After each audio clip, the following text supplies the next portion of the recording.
Imagine you want to be, high ranking in the military. No matter the generals that exist, no matter how highly decorated any of those people are in their career, they all started in basic training. Basic training is what is called Hell Week or Hell Month or however long basic training lasts. That is basically what you're signing up for if you want to be a trader.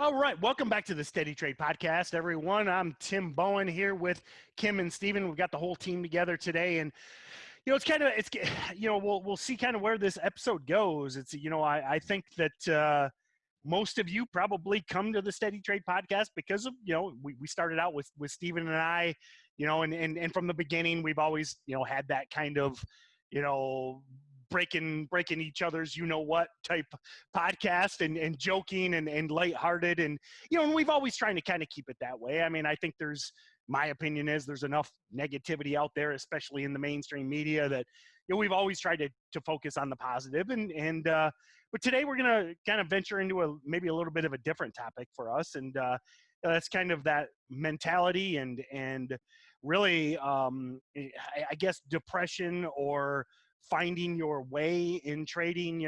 Actually this was Steven's idea to do this episode. Many of you might have seen, and we'll link it in the blog post, but recently a young man trading at Robinhood, he did take a loss, but Robinhood reported it wrong and showed his account, if I remember right, negative 700,000, and and that's obviously scary, but the young man ended up actually taking his life. And so Steven wanted to kind of talk about this because Steven's talked about it many times on the podcast. It's kind of some of the dark places he's gone, and I know I'm Mr.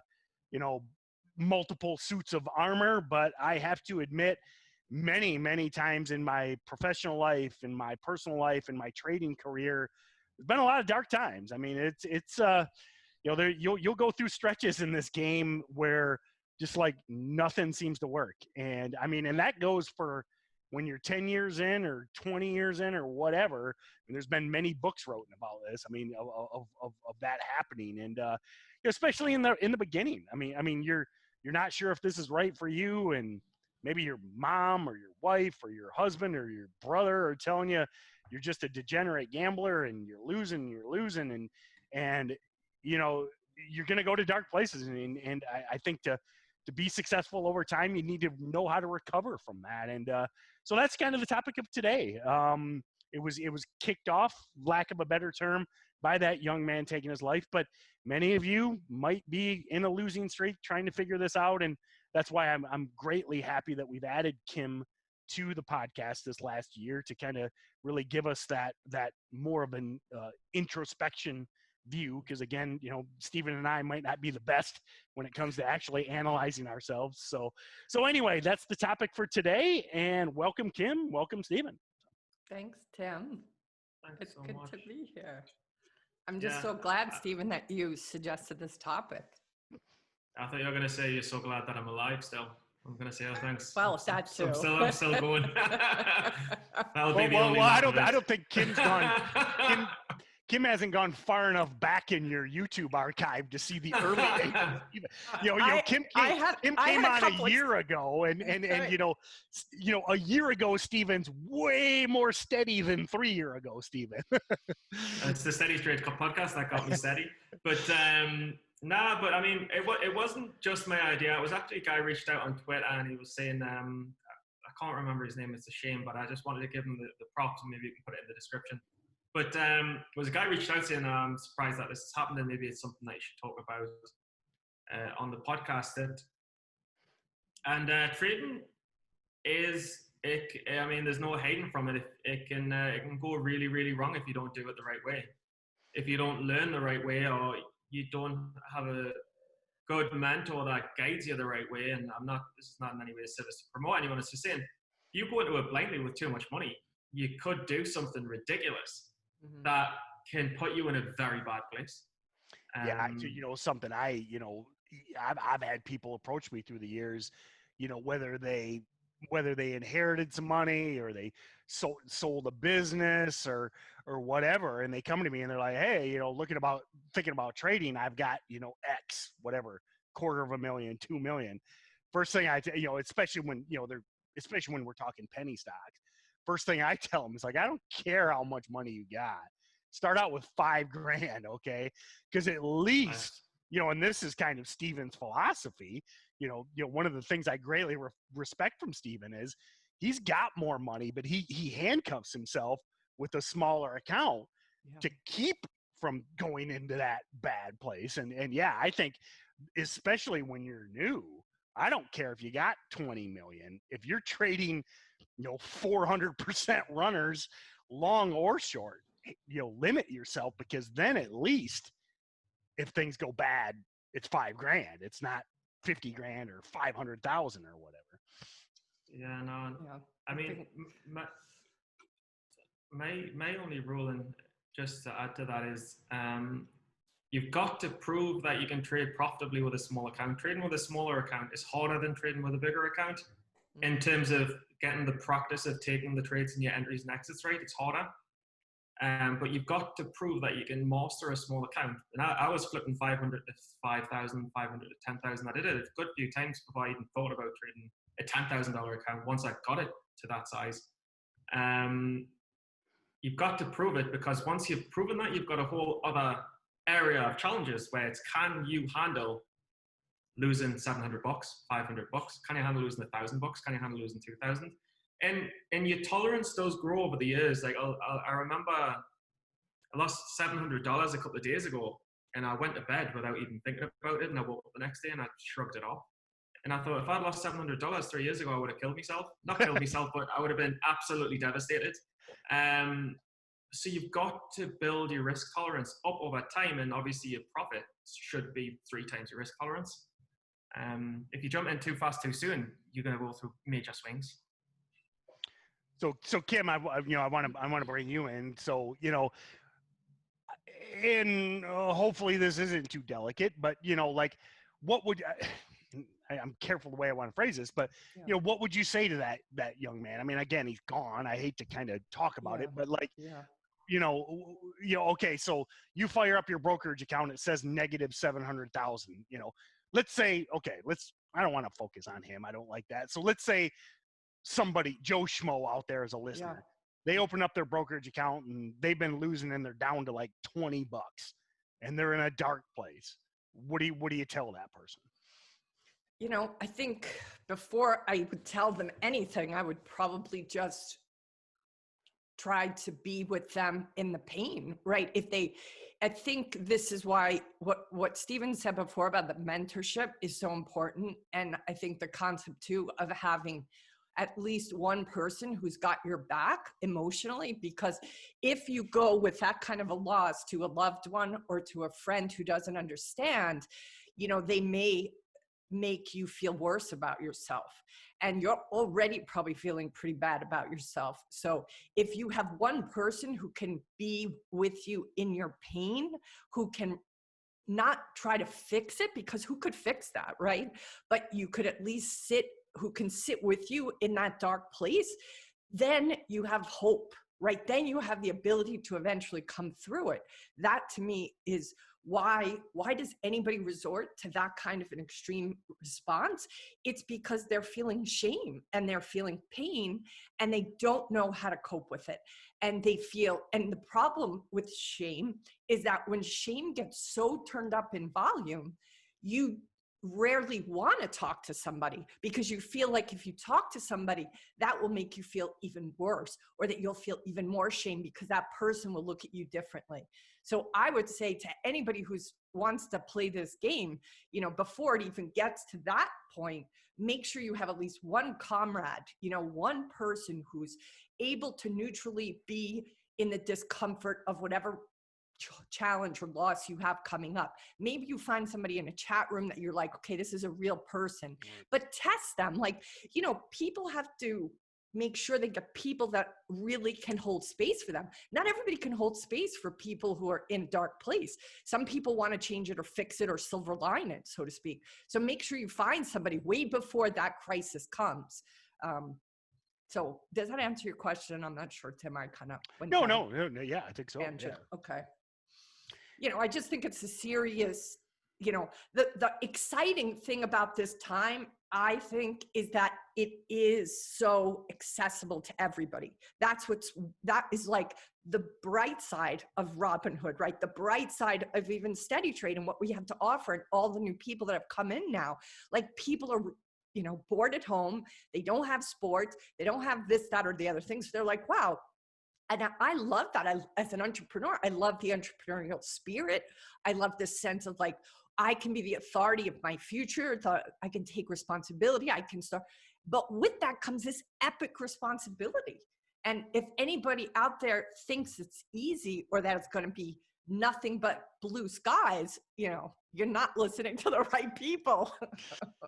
You know, and I think, you know, on that point, I'll let you go, Stephen. You know, like something that I constantly say, and, you know, whether it be on the podcast or wherever, blog post, wherever, is I mean, now I understand with the stay-at-home order, it's a little bit different, but I just beg people, you know, have other options, you know, keep that day job. I think, you know, and I'll let Stephen answer. I think one of the reasons that Stephen was able to stick with it was he had that other income. I mean, you know, and when I got started, I had a business, you know, it's like I could day trade.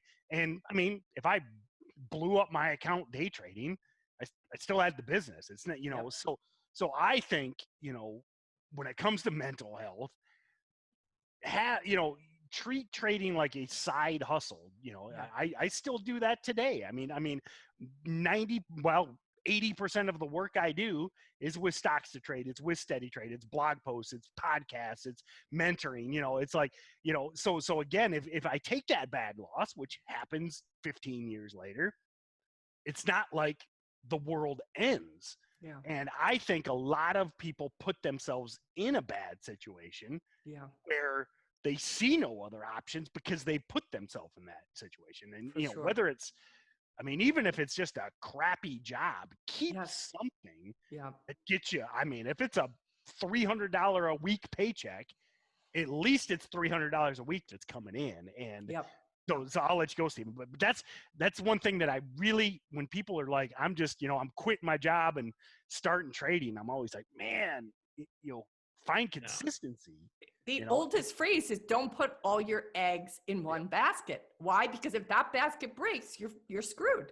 So, and I really want to say something else, but I'm trying to keep it civil right now. But like, just have 4 baskets, like, or 2 baskets at a minimum. So go ahead, Stephen. But it's very difficult for people. I mean, like, I've always believed in trying to have 3, 4, 5 revenue streams. And you can say that and people will be like, look, I can't even find 1 revenue stream or 2 revenue streams. I'm going to have 5 revenue streams. And like, I did it in different ways, but I've always had a knack for finding different avenues and stuff like that. But follow Gary Vaynerchuk. Yeah. I mean, I joke, but it's, I mean, listen, if you're out there and you're like Steve, I like your quote, Stephen. That was well said. You know, I say have 4 or 5 income streams, and I'm over here, I can't find one, but I do have follow Gary V, man. And I'm not saying it's like the perfect model, but that guy's out there yard selling, and, you know, and I mean, it's like he's buying baseball cards at freaking garage sales and then selling them on eBay, and he's a multimillionaire. So if that guy can have a couple of side hustles, we can. You can. But the one thing I wanted to say is my friend said to us the other day, when I say is, I mean me. He said he's just got on board with trading. He's been doing it a couple of months, and he said, me and my wife we're very ready with how hard it takes. We know how hard it's going to be. We know how hard it's going to take. Yeah. And I didn't want to be nasty to him back, but I felt like saying, and I did say, he says, look, with all due respect from someone who's been in the game a while, you have no idea how hard it is. You've got no idea how hard it is. And being a bit of a dick, but I'm being like, you don't know what it feels like until you take a $3,000 or $4,000 or $5,000 loss that you can afford, but you kind of can't afford. That's right. You don't know how good you don't know how hard it is to think you're on a run. How many times, Tim? How many times did you think you got it and then you got kicked in the face by the market? Exactly. Yeah, I don't even know. And that my point was, to me, what's even more demoralizing. I mean, the big loss sucks. And it messes with you mentally. But at least you can, I mean, and I'm not saying this is a good thing, you can kind of justify it. Oh, I did this, I did that.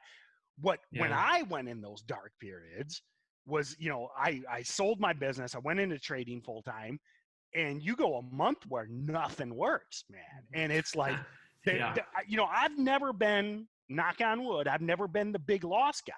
I've always been very, very, very risk averse. But because of that, I'd go 3 weeks where just like, loss, over and you're just like, nothing works. So back to your friend, I mean, he's got to realize, and his wife, that there might be a 3 week or a month or a 2 month stretch where you're like, nothing works. This doesn't work.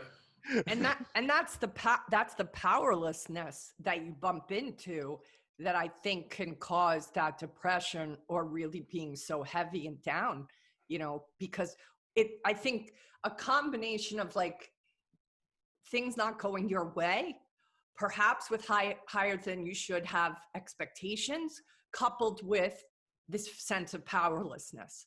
That to me is like the perfect storm for the concept of feeling, completely demoralized. And that's what, we have to be stewards of, not just in trading, but in life. Like, we have to realize that there's going to be times when we lose, where we don't get an opportunity, whether we're a trader or in just our general day-to-day life. And then we're going to feel as though we're without any kind of effect. No matter how hard we work, no matter how hard we try, we're going to be coming up against the wall. And that's when I think, it happens. I mean, that's the hardest thing, is like, how do you sit in that powerlessness without losing hope, So this question's for both of you. So, my question for you, Kim, and then I'm gonna kind of, I want to go to Stephen first, then you, Kim. But so, what do you, in your opinion, what do you do to deal with that? So I'm going to answer for myself, okay, and then Stephen, I want you to know, or you to answer, and then Kim, maybe, again, I know you haven't gone on your first month-long losing streak yet, but I have in life, so I can relate. Well, fair enough. As long as you don't listen to Stephen shorten low floats day one in the craziest stock market in all of time. Anyway, so like for me, so I'm going to answer for me. Yeah. What kept me going, and the reason I want to ask you this, Stephen, is, and Kim, and obviously you both have families, but you're both single. So for me, what kept me going was, this is back 2007 when I'm getting started, 2008. The first couple of years are always bad, but at that point, I got a 6-year-old and a 3-year-old, and a beautiful wife with we just celebrated our 20th wedding anniversary, but that's what kept me going, because it was like, as a father, as a provider, I'm the sole breadwinner for the family. My wife's been a stay-at-home mom for, since the kids were born. That's what kept me going. I'm like, I'm going to keep going, and I'm going to figure this out, and I'm going to keep grinding and grinding and grinding. So that's what kept me going. So like Stephen, flash back to 2.5 years ago. What kept you going? Prozac. Fair enough. No, it's a bad joke. Not Prozac. Not Prozac, but it might have been. No, it wasn't. Other controlled substances. Alcohol and Prozac. No, I think for me, luckily for me, I'm in a very good. I've been in a very good space for the last year or so. It obviously helps when you're making money in the stock market, and you've got more options in life. But I remember about 3 years ago, and honestly, it's the truth. I just broke up with my girlfriend. I lived in a crap studio apartment. I wasn't really enjoying my job much at the time. And I felt a bit lonely in Dubai, and I didn't have anything else. I had nothing else really. I had a couple of friends, but I was bored socializing. Sometimes you're not the type of person who likes doing stuff like that. And I just felt like I had nothing. And then when I chose to give everything to trading, I just knew that I had no other choice but for it to work, and I could never give up on it, because if I gave up on it, I had nothing else to have. I mean, I had family, but they're 1,000 miles away. Right. And I was just so desperate to prove myself and prove that I could do it. And then when the YouTube following came and I had so much support, I thought, well, I can't just let myself down, but I can't let these people down as well. Mm-hmm. So I had a whole community of YouTubers. Yeah. And then obviously SteadyTrade come along, and I'm like, I'll be even more of a public failure if I fail now. So, I mean, you just go and go and go, and then you get it. So I had a community of people backing me, but originally it was just, I just couldn't fail. You know, and Kim, I'll let you go. I do want to make one point, you know, and again, I always struggle with this because it sounds cocky, but you know, I think I have an ability to recognize that. And man, you know, again, when you know, the owners of StocksToTrade approached me and mentioned partner up with Steven, I was like, man, I'm like, he's crazy, but he's got it, man. And so for what it's worth, man, I saw it. I mean, I saw something that I'm like, man, I know he can do it, because you know. I mean, if you're a long time listener to the podcast, I mean, Steve and I we didn't know, we didn't even meet in person. I think the first episode we talked like once before that, maybe twice. Wow. But I always knew, like, this kid's freaking got it, you know. So anyway, your turn. Awesome. That is so awesome. But Kim, just like I saw that guy and said he's got it as well. You can just tell with certain people. We had an interview with a guy who was a poker player the other day. And you could just look at him and think, you've got it. You can see it in his eyes, and you can see the way he talks, and see in his methodology of how he thinks. And he wasn't an alcoholic, degenerate as well. He literally worked. Ray, shout out to Confessions of a Market Maker, Ray. Yeah, it's a great interview. I agree. I don't even know and I could see that he had it, and I know you have it, Stephen, and I know Tim has it. So like whatever the it factor is, I don't even have it defined yet, but I think it has something to do with like a personality trait or a determination, you know? Yeah.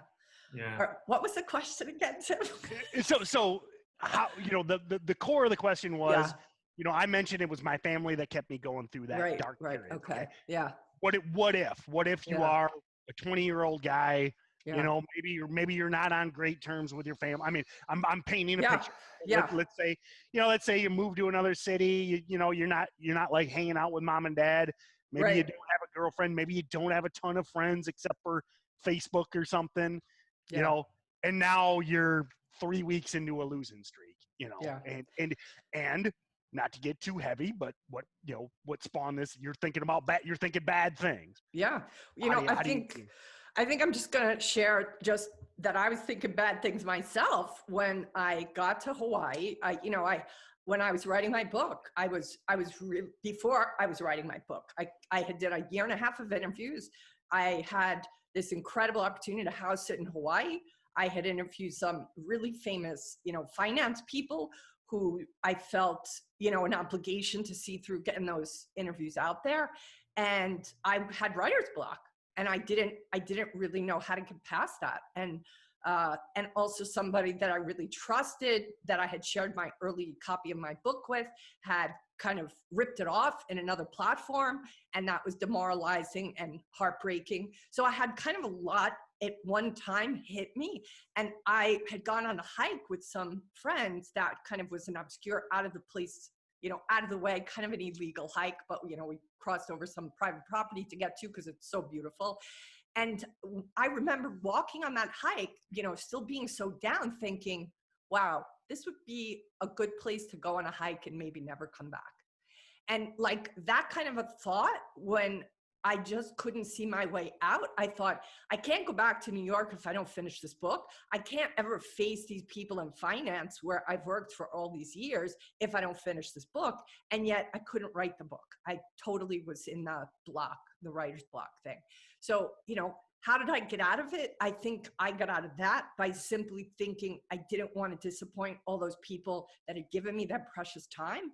And because I really felt that that book, like I felt a call to write that book. Like I really felt that there was something in that book that people needed to hear, because I really believe in business and capitalism. And I just wanted people to like have hope and find, so it was like, okay, how do I let the spirit of that be what pulls me forward? So I think it's somewhat in alignment with what Stephen's saying, right? That the realization that maybe you are having an impact on other people, and what would I say to them? Like, you know, obviously I coached for a long time.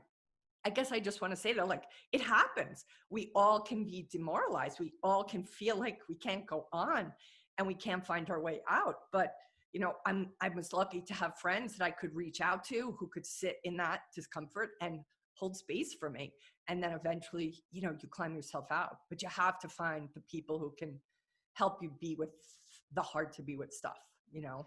So again, you know, let's go back to my hypothetical young man, young woman. How do they find, how do they, you know, and again, I'm not saying you have the answer or don't, but let's go back to my hypothetical, and thank you for that answer. But I'm on my own, you know, not like Stephen was, you know, he moves to Dubai, he's 1,000 miles from home. How do you find that support group? You know, if you can't find it out, you know, first of all, I think it's important to just say this, because I don't think enough people know even where to go. I mean, if you're ever in a place where you really feel like that is a problem, you want to go to the suicide prevention hotline. You can call that. It's an 800 number, and you don't even have to be suicidal when you call it. You can just call for just general information or somebody to talk to. And I'm trying to give it to you. I'm trying to open it up on my screen, but I have it here someplace. I'm pretty sure just the website itself. We'll have it. We'll give it at the end. Okay, good. So the heart of the matter is you got to talk to somebody. Like, that's the most important thing. So if you don't have one friend or one person you feel you can talk to, then call this number and at least talk to a human being. They will just talk to you in general about advice or help you kind of get a little bit of distance from the pain. The other thing I would suggest is maybe do some journaling. I'm a huge fan of an online journal that Jordan Peterson put together and other psychologists put together called self-authoring. It's selfauthoring.com. Did you? It's awesome. It's an awesome process. It's reasonable, maybe $10, $15. I don't remember how much it is. But that process, people who have had serious depression have found it to have a shift for themselves. You kind of journal out situations from your past, you journal out your future, and you journal out where you are right now. There's some process to journaling that, again, is self-expression. You got to find a way to get it out of your system. Sometimes what's underneath, you know, depression is and kind of suicide is at the bottom. There's a book called Power versus Force, where it talks about energies of emotions, and depression and or suicide is at the bottom of that. So what you want to do is try to just move yourself up to the next level. Anger, for example, is actually at a higher energy level than suicide or that kind of deep depression. So you want to get yourself shifted. Maybe there's something you can expose yourself to that just shifts your energy. Anger is a healthier place to be. So maybe there's something that you're angry about that you haven't been with. Certainly find something online. There's so much now on YouTube that speaks about how to shift your mood. You could just Google that and find a couple of videos on TED Talk. And I'm sure that it's like a handful that I have in my toolbox that I can share for the blog post for people to go to in a crisis. But at a minimum, go outside, get out of whatever internal space you're in. Usually people are inside. If you just walk outside, walk around the block. I know it sounds so silly and trivial, but it can shift your energy. Just get yourself outside, be among life. Maybe go to a playground, look at kids playing basketball, go to a supermarket. And here's the kicker: find a way to be a contribution. If you can go find a way to volunteer at a soup kitchen, volunteer for a place that needs, whatever kind of help, I can guarantee you, you will have a shift in your mood, because you will instantly feel your need for contribution being met. And you will suddenly see people or other situations that are actually in a more challenging situation than you're in. And that will elicit gratitude. It will automatically kick up gratitude that you're like, wow, at least I don't have to deal with that. So yeah, I mean, if you're watching on YouTube, I gave the thumbs up. I tell you, and this is, we've gone almost 35 minutes without a Joe Rogan reference by Tim, so people were probably getting a little concerned. But I tell you, and Joe goes on and on about it, and I steal it. But I'm telling you, man, if you're down, exercise, man. It's so stupid, and trust me, it happens to me. I'm in and again, we've done podcast. I go dark places. I'm hard on myself, and I get down on myself a lot. I know I kind of act cheery in the public, but there's gremlins in here per Kim's book recommendation. But I'm telling you, you just and whatever it is, go for a walk. I'm a meathead, throw weights around, get on the bike. I mean, it's just, and the wildest thing is even like cardio, especially like for your mood, cardio is awesome. I mean, you do 20 minutes of cardio and you get done and you're like, it's so easy. It's so simple. And I'm not saying it cures the problem. Okay. It didn't change the problem, Right. But you get some exercise, you get moving, you get sweating, and all of a sudden it's like, hey, all right, I can deal with this problem. And Rogan talks about that all the time. And I mean, I see Steven do it. I mean, when I see Steven the happiest is when he's posting all these workout videos on Instagram. It's like, Yep. And he's always in the best mood when he's doing it. I'm like, yeah, because he's outside, he's running, he's moving around. It's the easiest way to absolutely shift your physiology, your biology, and your brain. Like your brain, and anyone can do it. I mean, again, anybody can do it. And there's if you have a floor, if you have a floor, you can do it. You can do sit-ups, you can do push-ups, you can do what is it called? Not punchies. Burpees. Burpees. You can do burpees, for God's sakes. Like, and in 10 minutes, it will shift. But you got to realize that your brain is kind of chemically altered, right? So if you are really depressed, it's like your car light is on, okay? Your check engine light is on, your oil light is on. That is, the depression is a signal, it's a flag that the body and the, perhaps body, mind, and spirit is not getting nourished. So you just have to nourish it and find ways that you can do that. And certainly exercise is the least expensive shift you can create for yourself. Yeah, I mean, just from my experience, I remember when I went through my lowest low about 3 years ago, I remember running, and I remember thinking, if I go on this run, the pain of my legs hits less. The pain of my legs is a distraction from the pain in my head. And that was a really helpful way to just get some alleviation from the negative feeling. But also the other two things that helped me, I mean, thank God I felt really good the last couple of years, or certainly the last year or 6 months. What helped me though is, if you're depressed, it can all probably be because you're in a situation that's depressing you as well. So get out of it. And the only way to get out of it is to work and study and find a new avenue. So I would run and I would study. And sometimes you can say, I feel too miserable to study. That's fine. But I would just log in an hour every day or 2 hours every day. Because at least I think, you know what it is? I'm a step closer to getting out of what my current situation is. And if you don't want to talk to, watch videos on YouTube. There's loads of depression videos on YouTube. There are. And honestly, Steven, I think part of what I noticed about you when we first met was how honest you were about the depression, how honest you were with the audience about the struggles you had. And, just hearing that somebody else is going through that makes you feel less alone. And that's why I think suicide is, people will resort to that because they feel so alone. And it's like, if this conversation today does anything for people, I hope it makes them realize, like, they're not alone. Everybody, from Tim Bohen to me, who's a coach, to you, like, we all can go to a dark place. And if everybody is having that, then when you have it, you got to know, wow, there's other people out there that are having it too. And then at least know you're not alone in that. And that, it always impressed me that you were so honest about that, Steven, publicly, because I honestly believe everybody goes through it, but very few talk about it or admit to it. Most people want to position themselves as if it doesn't affect them. I actually at one point spoke about that,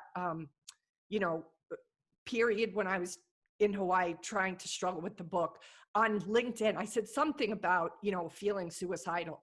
And I actually had a woman that I know peripherally send me a private message to say, I don't think you should talk about that, Kim, publicly. I don't think you don't want to talk about that. And I wrote her back and I was like, why not? And she's like, because it won't look good professionally. And I was just like, holy shit, that is so fucked up, excuse my French. Like, if I can't admit to having ever felt that low, like, what are the people that do feel that low? What are they going to think? That it never happens to you? Like, when you get something positive for you? Like, I just was so horrified by her thought that I actually never wrote her back, which is probably not appropriate. But I just thought, can you imagine the people that are being told that?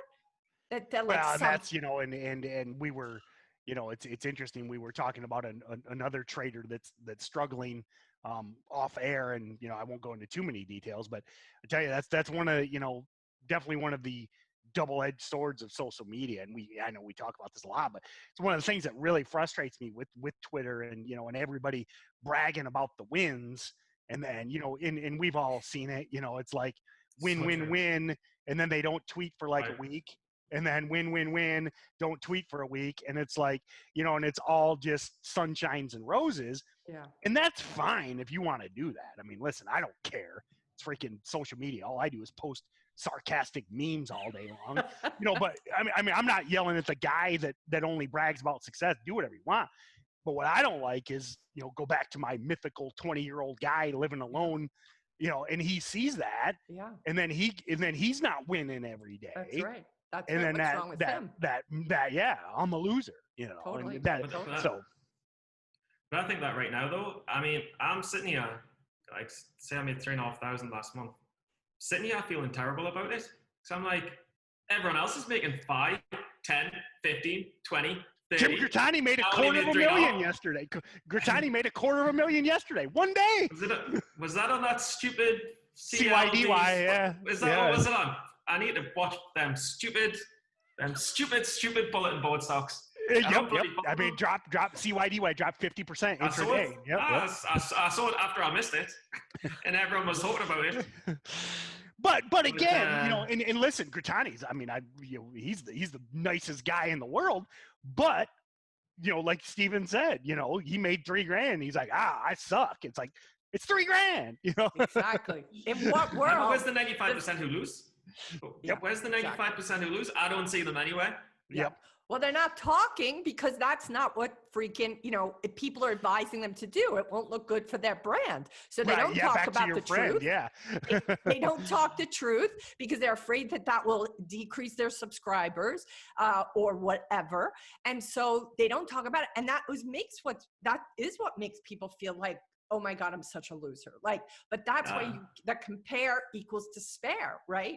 You want to avoid the comparing because all the variables you are not aware of all the variables when you compare yourself. You don't know what's happening behind the scene. Sorry to jump in, but if I can give some advice, I've made a popular YouTube channel out of 2 years of losing. The best thing that you can ever do is just publish all of your losses. Yep. So I can promise you, some trader who's quite good at what he does will pick it up, appreciate your honesty, appreciate the integrity, appreciate the transparency, and he'll take you under his wing and he'll help you. For sure. The best thing you can do is just publish your losses, to be honest. But I believe that's in life too, Stephen. Like it's the people that I think impress us, the people that really like make us take notice of them are the people that are authentic. And authenticity includes the warts and the shadow and the dark side of ourselves. It's people think, oh, I have to present, like I remember just like cocktail parties in New York City or going to networking events, like people would be like, I'm all that in a bag of chips. And I'd be like, yeah, can I talk to that guy over there who's like, I just got fucking fired. Like he's more interesting to me, not the person who's got it all together. Like we are all drawn to the people who are vulnerable and honest and human because we're all human. And that's why I think that did so well, your podcast, because you were so brutally honest and showing all of the sides of yourself that like most people try to hide and, you know, keep from the That's masses. true. When I started winning, people stopped watching. Or in lesser numbers. Yep. And it's possible they stopped watching because what you were really you were giving to them was permission to be human themselves. And so maybe it was hard for them to be with your wins because they were like, wow, this guy actually helps me be with the things that challenge me. You know, I think it's so encouraging when you see somebody else struggling. It makes you just feel less alone. And that's, you know, we're all on this ride together. I love Ram Dass. He said something, we're all just walking each other home, you know, and if you're walking by yourself, it's a lot harder. But if you have somebody who seems to be going through similar struggles or challenges, it just sort of makes you be able to have the strength to keep going. So yeah, I've got a resource I want to give, and then I'll give you guys the opportunity to close out too. But you know, this is actually, it's funny. That's what I love about this podcast. It jogs my memory. So I've got something I want to bring up that might help back to my mythical, you know, 20-year-old out there. But, you know, before I let Kim and Steven wrap up, you know, it's just, I want you to know again, I mean, if you really love this, okay, number one, you gotta love it. Okay. I mean, if you're, you know, it's been in, you know, I tell that story about looking at stock charts in the 4th grade. Okay. I mean, if I had the internet, I probably would have been trading in, you know, middle school. Okay. So it's like, you got to have the passion. You got to have it in you. Now that's up to you to decide whether you have that. If you got that, then you got to know that no matter what you see out there, I mean, there's going to be bad times and it's going to be really bad. But I think the biggest ways you can help that, in review, trade small. Okay. You know, I know we talk about paper trading or real trading. I mean, just, you know, real trading is always better, but at least just be trading with something $500 that you can afford to lose, $1,000 that you can afford to lose until you get consistent, because it's not about, you know, I make fun of the making bank bros all the time. It's not about making bank, bro. It's about learning a skill. And if you make $1 a share on a $1 stock and you make $20, that's a great trade. Okay. Then you scale up when you get the skills. And then the other thing I want to mention is just, if you can, you know, if you can, keep that day job or keep that night job or whatever it is, or I don't know, maybe you're affiliate marketing, you're drop shipping, you're writing blog posts. I mean, there's a million opportunities out there. You know, keep something that is at least a check coming in, because there's going to be weeks when there's no check. There's going to be months when there's no check. And that's like, you've already got all this pressure. Yeah, if you got no income coming in, that's like gasoline on the fire, man. It's just that much worse. And you're putting so much more pressure than you have to, you know, if you can, you know, and if that mental pressure's there, Tim, like how is that going to help you be a better trader? If you have that kind of like, what is that called when it squeezes a vice? It's like putting your head in a vice, and that's not going to help you as a trader be able to see opportunities, because you'll be like, I got to pay the rent. Exactly. Yep. And it's going to make it worse is all it's going to do, because if you're trying to make rent, it's going to get worse. So I'll let you guys kind of wrap up. But one thing I did want to bring up, and we'll make sure we link this in the blog post, Art of Manliness, one of my favorite blogs. I've been reading this for over 10 years. Brett McKay, great guy. But I remembered this blog post, March 11th, 2012. I read this blog post over, you know, almost 8.5 years ago. Wow. But he writes about the Cabinet of Invisible Counselors. And I still remember this. Wow. And it's about Napoleon Hill. And if you're out there and you don't have a support group, if your parents aren't supporting you, your friends aren't supporting you, or maybe you moved and you just don't have a support group, read this Cabinet of Invisible Counselors on Art of Manliness. And what he talks about is, it's books, man. It's books. Read the books. You know, take from Napoleon Hill, take from Seneca, take from all these great thinkers of the past. And when you're in those dark times, think about what they would say to you. You know, it might be a little more Steven's spiritual path with his crystals, you know, not meth crystals. Well, only sometimes, but not those type of crystals. But, you know, this might be a little spiritual, but it works. And that's what I did, because if you guys, if you know my bio, I'm in a very rural area. I don't know anyone near me that day trades. Okay. And my wife doesn't understand it. My kids don't understand it. So back in 2012, those were some dark days for me when I was just getting started. And I read this blog post and I've kind of used that methodology for quite some time. What would, again, what would Seneca, what would Teddy Roosevelt, what would Joe Rogan say? What would The Rock say? I do that. What would Jocko Willink, all of these guys that I look up to, what would they say in these times? So That's go ahead, Kim, Stephen. Stephen, you want to go? Yeah, very, very, very good advice. Very good advice. I think it's very helpful.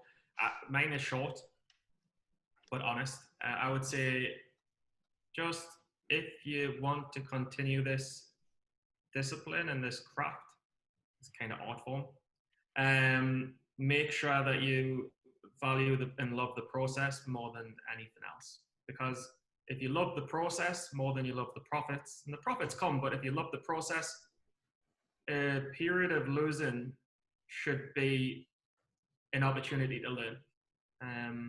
Or taking a loss should mean that you'll remember something with a higher level of emotion because it impacted you with a higher level of emotion. And every day is an opportunity to learn something new. So I would just say make sure it's a lifelong dedication to crafting the perfect process, to trade your style based on your personality in the market and leave your footprint there. And as long as you're doing that, you should make it in the end, and you should get there in the end, and you'll get through any dark periods, because you should be doing what you love. And if you're doing what you love, then it's very difficult to not get through that dark period. Good advice. All right. So I think what I'll say is, imagine you want to be, high ranking in the military. No matter the generals that exist, no matter how highly decorated any of those people are in their career, they all started in basic training. Basic training is what is called Hell Week or Hell Month, or however long basic training lasts. That is basically what you're signing up for if you want to be a trader. So if anybody that goes into the military today, every single person, even the people that are never going in, all know basic training is going to go down, and it's not going to be pretty, and it's going to hurt, and you're going to be at your breaking point. So those people that go into the military, it's not like they're shocked when the basic training shows up. So don't be shocked. Know that this is going to be, you're going to have your basic training months, if not years, based on what you guys have told me. I love that analogy, because I think that's a great way to wrap up, and that's kind of I think what all three of us said is just again, back to my Navy SEAL, they say embrace the suck. Yes, it's like, yes. and that kind of goes along with what Steven said. Love the process, but embrace that it's going to suck. And it's like boot camp. It's like, nobody's like, woohoo, boot camp. Exactly. It's like, it's going to suck. And that's, I think, what we try and bring. What we try and do with this podcast, 150 episodes in, is the reality of it. It's not, Steven and I aren't on Lambos and yachts. Sounds good. Sounds good. No, but everyone says your life must be amazing. And I'm like, it's quite good sometimes. You know what I mean? That's life, baby. That's life. Sometimes it's really good, but like once a year, it's not as good as you think it is. Like, that's awesome. It's awesome that you say that, Stephen. And it's the truth. Like, because even when you have the wins, you're still going to be like, you are having so many wins, Stephen, compared to what it used to be like.